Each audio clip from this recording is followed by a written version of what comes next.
Baik, a'udzubillahi minasyaitonirrajim. Bismillahirrahmanirrahim. Allahumma sholli ala Muhammad wa ali Muhammad. Allahumma antikna bil huda wa alimna taqwa.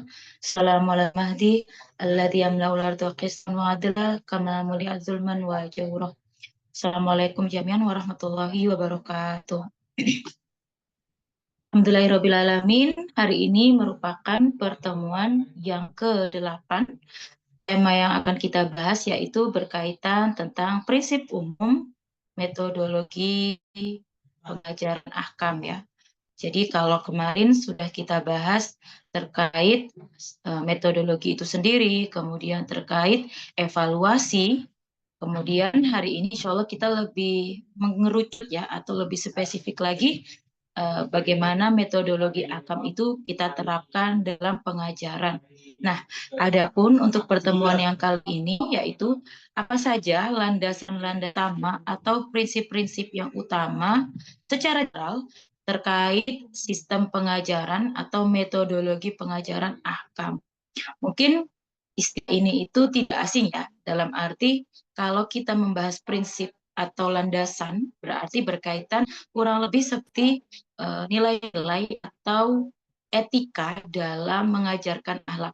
Apa saja sih hal-hal yang seharusnya kita lakukan ketika kita ingin menyampaikan atau mengajar materi ahkam dengan metode-metode yang tentunya sudah kita pelajari sebelumnya, kemudian kita terapkan dalam ahkam. Di sini Al-Fakiro telah mengambil dari beberapa referensi ya, salah satunya dari beberapa artikel yang ada dalam website tentunya milik Iran ya. Nanti bisa dilihat di redaksi yang paling akhir. Di sini ada beberapa model ya, tapi Fakiro hanya mengambil beberapa sampel yang digunakan, yaitu prinsip umum dalam pengajaran. Yang pertama yaitu, dan yang paling utama pastinya, setiap pengajar atau pendidik harus bisa menguasai ilmu dengan baik, minimal topik yang ingin disampaikan. Jadi kira-kira pertanyaan apa, kemudian kalau bisa memang sebelumnya pasti menyiapkan dengan RPP atau dengan silabus yang sudah ibaratnya disiapkan ya, dengan referensi atau redaksi buku-buku yang ingin dinukil atau ingin dibawa, pastinya harus dikuasai dengan baik sehingga nanti ketika menyampaikan anak-anak atau peserta didik itu akan gampang menyerapnya. Kemudian prinsip yang kedua yaitu harus mempelajari materi sebelum mengajar. Artinya para guru, asatid atau ustadzat itu ketika hendak mengajar minimal luangkan waktu.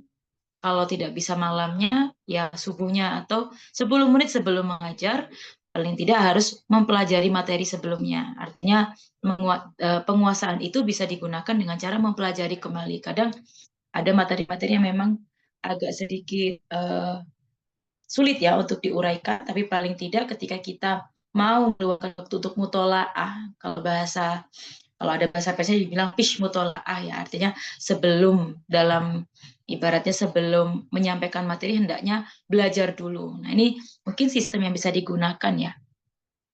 Kalau mungkin sebagian dari teman-teman juga adalah seorang guru ya.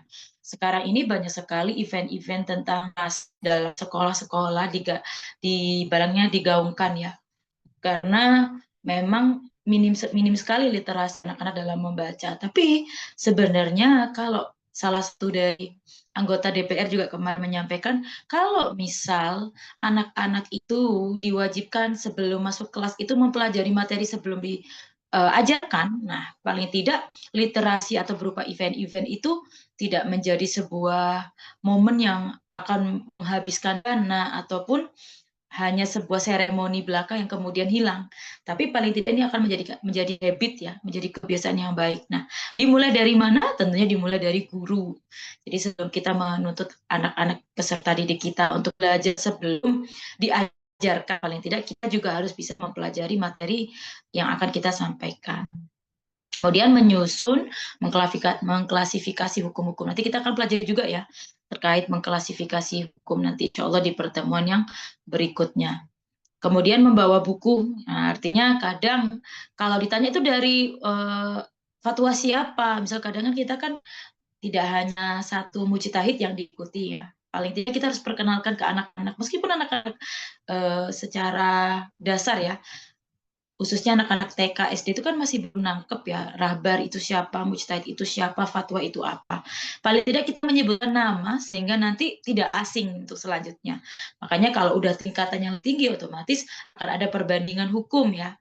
Atau mau nggak mau kadang membutuhkan buku sebagai referensi atau redaksi, merujuk fatwa siapa, buku apa yang diambil, risalah mana. Nah, nggak masalah kita bawa buku. Kalaupun buku itu berupa catatan saja itu juga cukup. Paling tidak terhilang nota ya, karena data atau ibaratnya catatan itu adalah sebuah hal yang penting khususnya dalam ilmu fikih.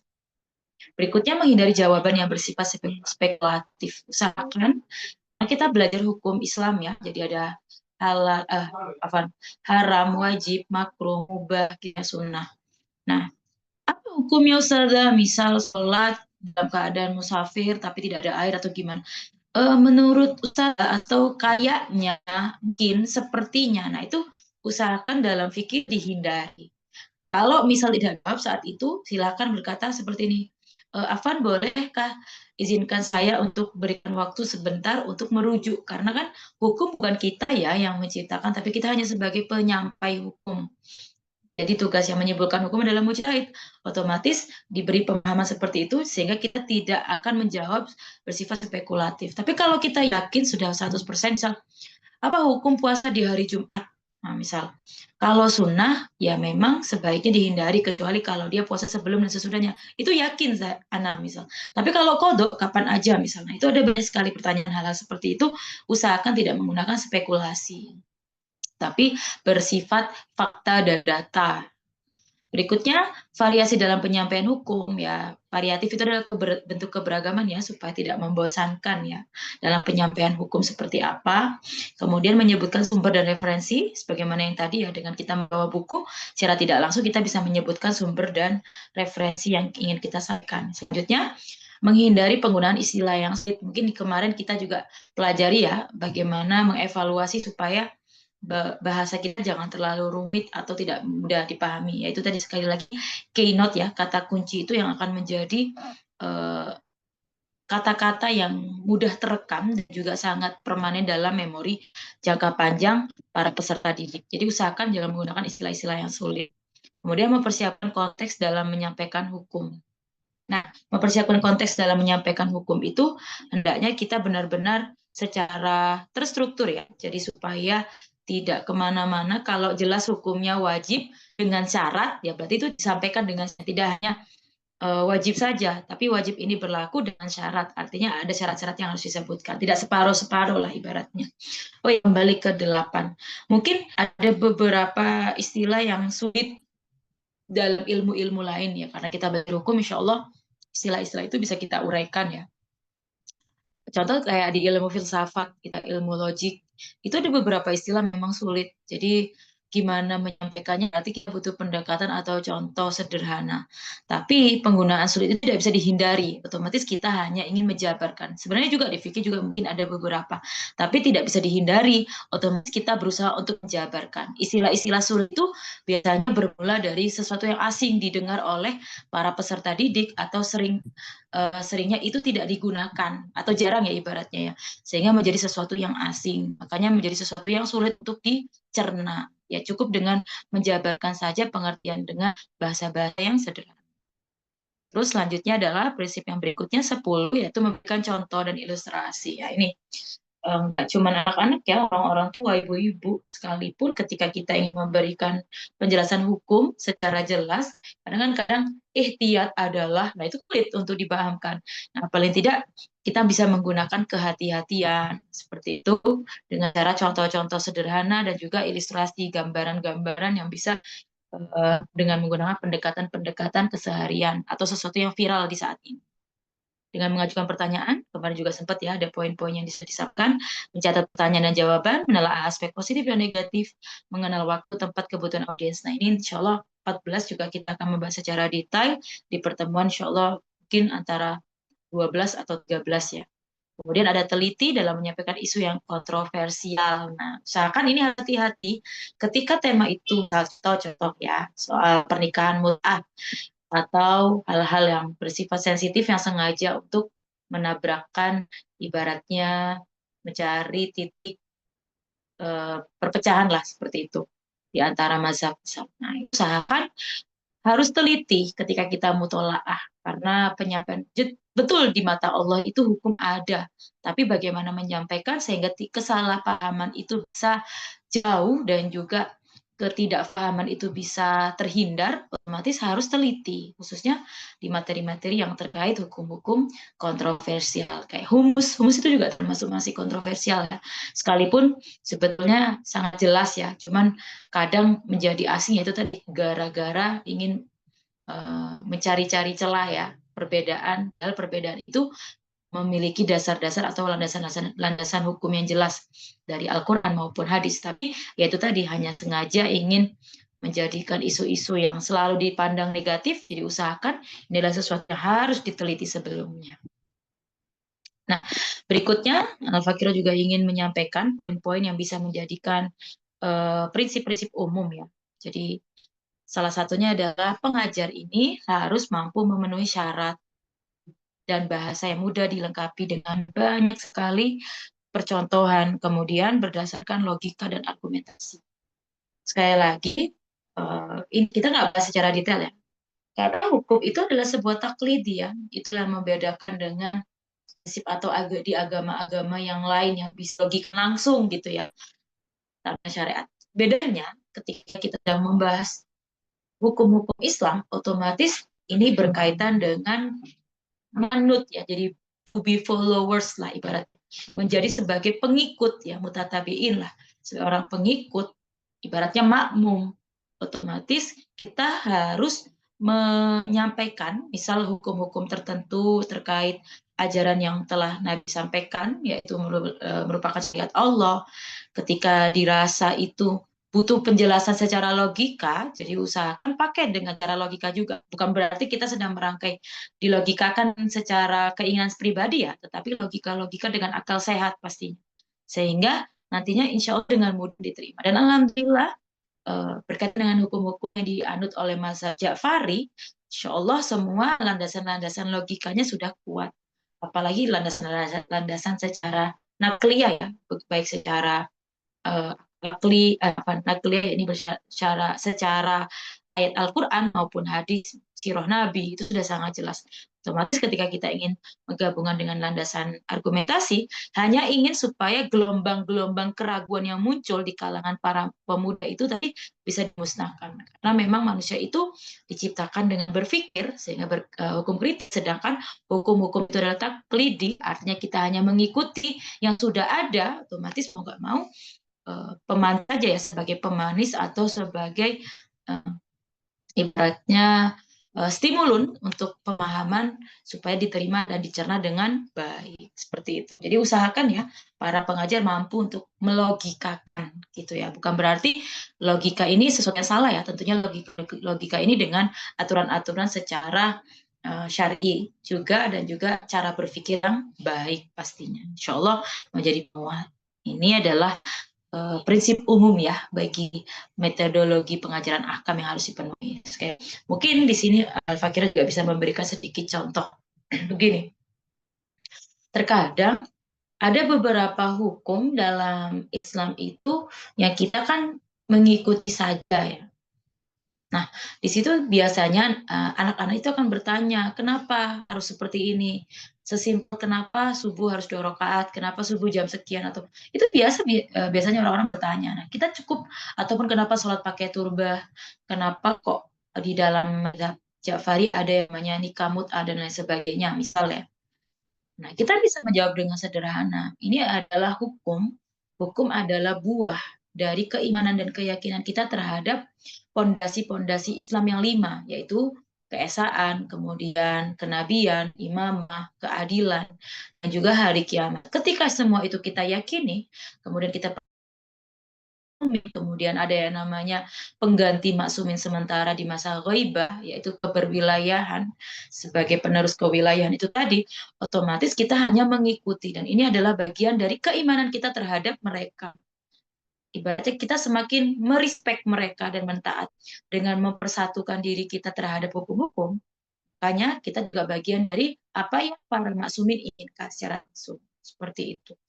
Sehingga kita tidak bisa menyimpulkan, kita tidak bisa mengambil hukum-hukum syariat dengan secara langsung dengan sumber-sumber seperti Al-Quran dan hadis, otomatis kita hanya sebagai mengikuti. Jadi apapun yang ada, secara adalah jawaban secara general yang bisa kita berikan, kan tugas kita hanyalah mengikuti. Jika ada pertanyaan berkaitan dengan hukum, berarti kita masih meragukan dengan yang apa yang ada dalam 5 pondasi tadi, yaitu usuluddin. Tapi ketika kita sudah yakin dan mengimani, otomatis insya Allah hukum-hukum yang ada kita akan terima dengan baik dan menjalaninya sebagaimana kita mengimani apa yang telah diperintahkan oleh Allah nantinya. Seperti itu bisa menjadi sebuah jawaban ya. Hukum itu buah dari keyakinan. Jadi kalau ada pertanyaan, silakan dipertanyakan di keyakinan. Kalau masih ada masalah di dalam keyakinan, itulah yang menyebabkan hukum tidak diterima. Tapi kalau hukum-hukum diterima oleh kita dengan baik, berarti alhamdulillah kita telah menerima usuluddin itu dengan sangat kuat. Makanya jendela untuk bertanya itu kebanyakan dalam konteks akidah ya. Sehingga kalau dalam konteks fikih kita hanya mengikuti fatwa. Adapun pertanyaan pasti akan terbuka ya, karena kan kita hidup sampai sekarang terus bergerak dan berjalan. Kemudian ada banyak perubahan seperti teknologi dan digitalisasi, modernisasi. Sehingga mau nggak mau apakah Islam itu tetap sebagaimana hukum sebelumnya? Pasti tetap. Tetapi di sisi lain ada beberapa hukum yang menyesuaikan kondisi dalam arti sesuai dengan kebutuhan kita. Artinya Islam ini sangat menyeluruh ya. Bukan berarti hukum itu berubah, tetapi kondisi itulah yang merubah hukum. Mungkin bisa dipelajari di usul fikih ya terkait hukum wadai ya, peletakan juga, dan juga twini misalnya. Itu bisa dipahami lebih dalam ilmu usul. Nah, selanjutnya ibaratnya prinsip dasar apalagi ya secara umum yang bisa kita pahami, yaitu bagaimana seseorang pengajar itu memiliki yang namanya pandangan didik dan petunjuk. Ini mungkin nanti bisa dibaca lebih dalam sekali. Artinya nanti disimpulkan bahwa tidak hanya kita mengajarkan hukum, mungkin hukum itu terlihat seperti keras ya, ibaratnya garis benang hukum itu ada lagi di atasnya padahal akhlak gitu ya. Tapi hukum itu terasa berat ketika dijalaninya kalau kita tidak menggunakan moralitas. Jadi usahakan etika atau moral itu bersifat untuk memberikan hidayah atau petunjuk itu disampaikan juga dalam penyampaian hukum-hukum Islam. Sehingga pandangan ini akan merangkul banyak hal nantinya. Makanya di sini kenapa memiliki pandangan pendidik dan petunjuk, karena dirasa hukum itu kok A, B, C, udah jelas misal, nggak boleh, boleh, haram, halal gitu kan. Tapi kalau kita menjelaskannya dengan jiwa memberikan rasa petunjuk dan memberikan arahan moralitas dan etika, insya Allah itu semua akan menjadi sesuatu yang ringan nanti. Contoh di sini, memberikan bisa dengan cara memberikan pengalaman pribadi. Misal ada orang bertanya kepada kita, atau pengalaman pribadi kita dalam kehidupan sehari-hari. Di sini contohnya adalah ada seseorang yang 15 tahun mengajar pelajaran hukum. Tiba-tiba ada seseorang yang bertanya berkaitan dengan hukum menafkahi. Saat itu sang suami tidak bisa memberikan nafkah dalam keluarga, sehingga sang istri pun yang bekerja tidak mau memberikan hasil dari kerja uang gajinya itu kepada suaminya atau kepada keluarga, karena merasa bahwasanya uang yang didapat itu tidak ada kewajiban untuk diberikan kepada suami ataupun anak-anak. Memang secara hukum jawabannya apa? Tidak ada kewajiban kepada istri untuk memberikan nafkah. Tetapi ketika kita lihat di sini, ketika bertanya, apakah ketika gaji tersebut berapa lama sih akan hidup pada akhirnya, misal 50 tahun, bisa tidak dipertimbangkan. Hanya gaji ini cerita di Iran ya, hanya gaji berapa tuman saja, kalau dikali-kali berapa, misal hanya beberapa puluh juta saja, apakah mau merelakan keharmonisasian dalam keluarga, ketentraman dalam keluarga yang nilainya jauh lebih tinggi daripada materi yang bisa dicari sewaktu-waktu. Karena kan roda itu bisa berputar dalam ekonomi kehidupan. Makanya dibilang, bisakah beratnya keegoisan dalam berumah tangga dalam membagi nafkah itu tadi bisa disingkirkan atau tidak. Nah, di sini akhirnya sang istri pun menjawab kalau ya seharusnya saya tidak demikian ya. Saya akan memilih keharmonisasian dalam keluarga. Pada akhirnya bisa kita lihat bahwa sekalipun kita lihat dalam hukum fikih ya tidak ada hukum untuk memberikan nafkah dalam keluarga, tapi karena etika atau akhlak dan dalam arti memberikan petunjuk di sini ya, sang guru terhadap muridnya atau terhadap orang yang bertanya, maka di sini akan menuntun bagaimana ternyata hukum-hukum itu bisa menyelesaikan masalah kehidupan manusia atau kehidupan seseorang mukallaf dalam keluarga ataupun dalam kehidupan sosial nantinya. Jadi bisa kita lihat ya, jadi kekacauan-kekacauan yang berpotensi dalam masyarakat ternyata bisa dijawab dengan hukum-hukum yang nantinya memberikan arahan dalam petunjuk. Dan ini adalah salah satu tugas dari para pengaji.